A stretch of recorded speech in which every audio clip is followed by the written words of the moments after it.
দর্শক, এই মুহূর্তে 13তম সিটি কর্পোরেশন হিসেবে বগুড়ার উদ্বোধন করছেন। আমরা সরাসরি যুক্ত হব সেখানে। ঐতিহাসিক দিন ও ফলক উন্মোচনের জন্য আমরা আপনার দরবারে শুকরিয়া আদায় করছি যে আল্লাহ আপনি এই ফলক উন্মোচনকে এই শহরে উন্নতি, অগ্রগতি ও সমৃদ্ধির মাধ্যম বানিয়ে দিন। যে আল্লাহ, আমরা মাননীয় প্রধানমন্ত্রীর কাছে চিরকৃতজ্ঞ। উনি বগুড়াবাসীর দীর্ঘদিনের স্বপ্ন পূরণে এগিয়ে এসেছেন। যে আল্লাহ, আপনি তাকে সর্বোত্তম প্রতিদানে ভূষিত করুন। যে আল্লাহ, এই নগরীকে আপনি সুখী, সমৃদ্ধ, শান্তিপূর্ণ, নিরাপদ নগরী বানিয়ে দিন।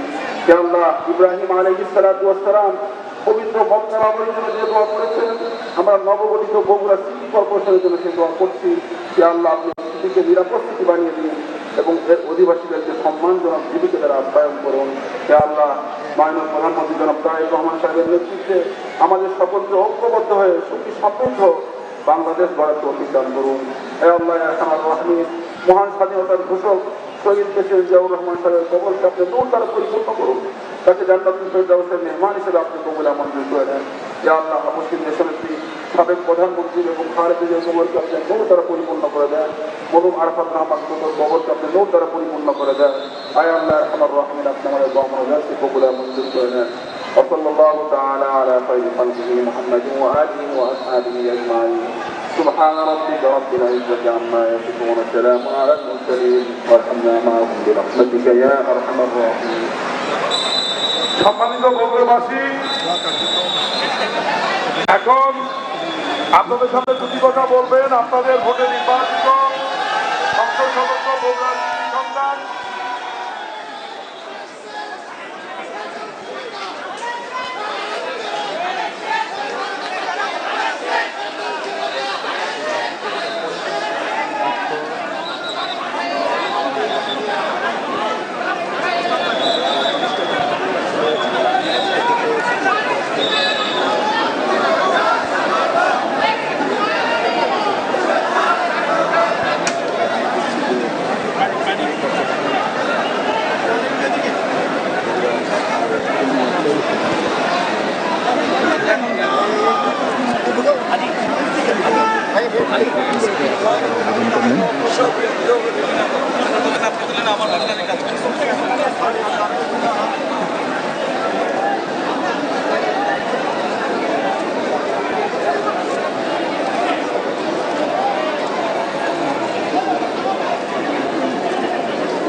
সম্মানিত বগুড়াবাসী, বগুড়াবাসীর প্রাণের দাবি বগুড়া সিটি কর্পোরেশন উদ্বোধনের পর এখন আপনাদের সামনে দুটি কথা বলবেন।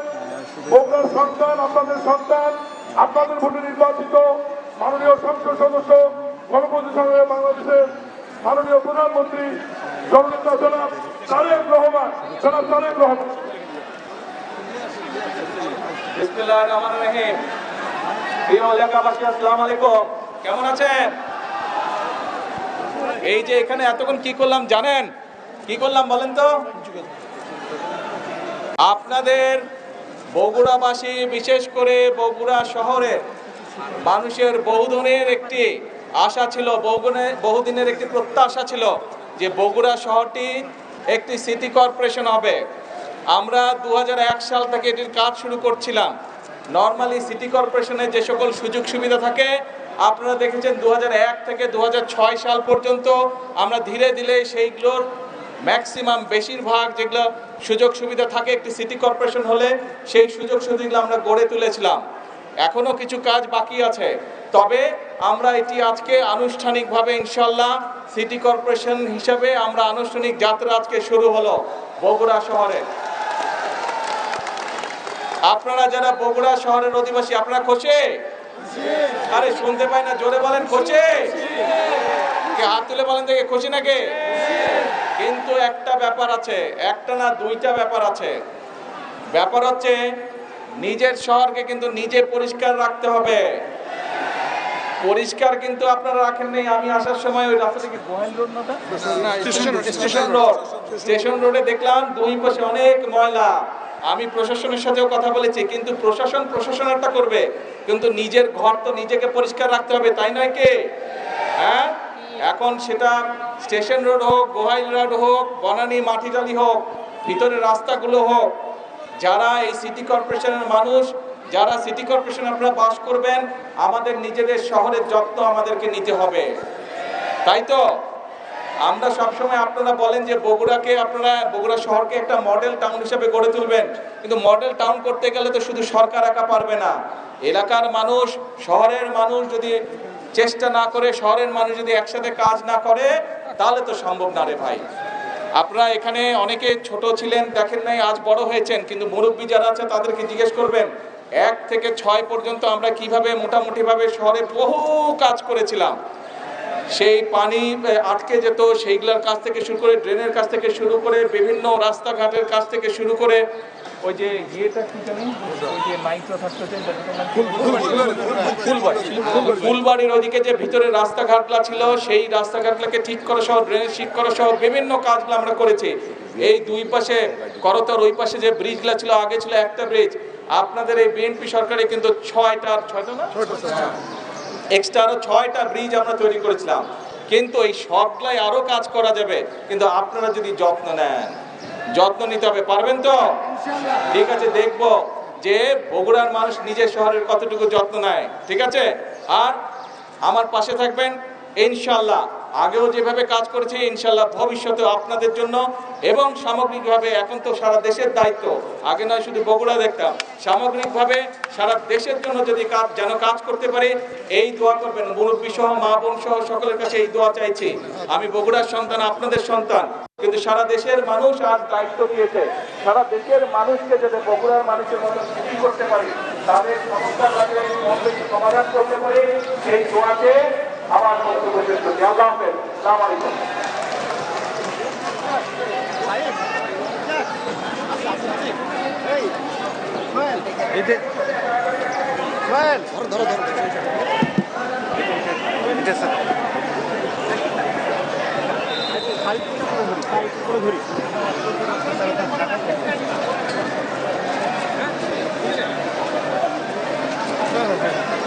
একটু দাঁড়ান স্যার, স্যার একটু থাকবেন স্যার, স্যার একটু থাকবেন স্যার, একটু স্যার,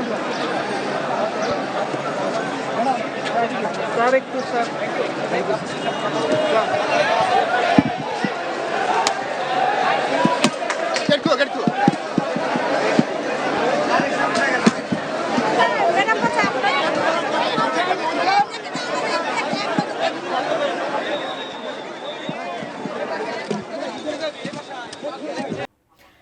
দর্শক, বগুড়াকে দেশের 13তম সিটি কর্পোরেশন হিসেবে ঘোষণা করলেন প্রধানমন্ত্রী তারেক রহমান, এবং এর পরপরে আমরা যতদূর জানতে পারছি তিনি নিজ ভিটা, তার পৈতৃক ভিটা গাবতলীতে বাগমারি গ্রামে তিনি যাবেন। আমরা সেখানে একটু যুক্ত হবার চেষ্টা করব। সহকর্মী মনিরুল ইসলাম মিন্টু সেখানে আছেন বাগমারিতে এই মুহূর্তে। আমরা সেখানকার প্রস্তুতির খবর জানবো। মনিরুল ইসলাম মিন্টু, একটু জানাবেন বাগমারির যারা বাসী আছেন তারা আসলে তাদের মধ্যে কেমন উৎসাহ উদ্দীপনা কাজ করছে, তারা কি বলছেন? তারেক রহমান কিছুক্ষণের মধ্যেই সেখানে পৌঁছবেন, বিস্তারিত জানাবেন।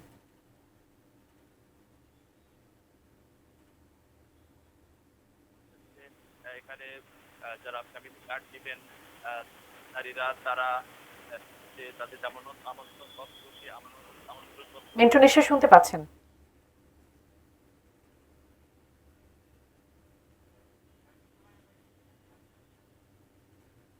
যে পৌরসভা সেটিকে সিটি কর্পোরেশন উন্নীত করে যে কর্মসূচি, কিন্তু তার এই গ্রামের বাড়ি বগুড়ার গাবতলীর বাগবাড়িতে, এবং এখানে দেখতেই পাচ্ছেন যে এখানে যারা ফ্যামিলি কার্ড নেবেন নারীরা, তারা যে তাদের যেমন আমন্ত্রণপত্র, সেই আমন্ত্রণপত্র নিয়ে বসে আছেন। এবং সেক্ষেত্রে বলা যায় যে এখানে ফ্যামিলি কার্ড বিতরণ কর্মসূচির আগে তার পাশেই যে গ্রাম হাসপাতাল রয়েছে, সেই গ্রাম হাসপাতালে তিনি হামরুবেলার টিকা কার্যক্রম উদ্বোধন করবেন। এবং এরপরে তিনি এই যে ফ্যামিলি কার্ড বিতরণ সেই ফ্যামিলি কার্ড বিতরণ কর্মসূচিতে অংশ নেবেন এবং তার আগমন এই যে বাগবাড়িতে সেটি বলা যায় প্রায় 2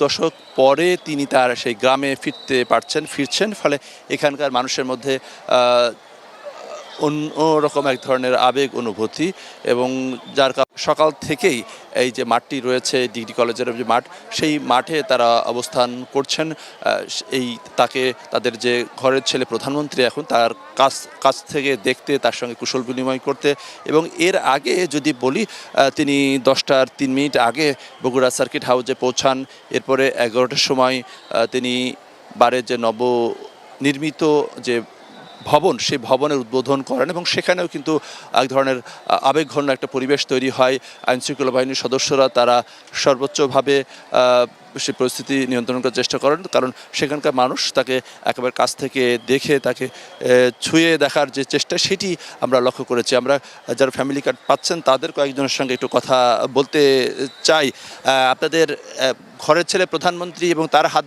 থেকে ফ্যামিলি কার্ড গ্রহণ করছেন তো আপনাদের অনুভূতিটা কেমন আমাদের ফ্যামিলি কার্ড আমাদের তারেক জিয়া রহমান আমাদেরকে দিচ্ছে আমরা কোনোদিন কিছু পাইনি তো এবার আমরা এটাই পেলাম আমাদের সেই ভালো লাগছে এখন মনে করেন তারেক জিয়া আমাকে কার্ড দিচ্ছে এমনকি আমার দূরের সন্তান স্বামী মরে গেছে কিছু নাই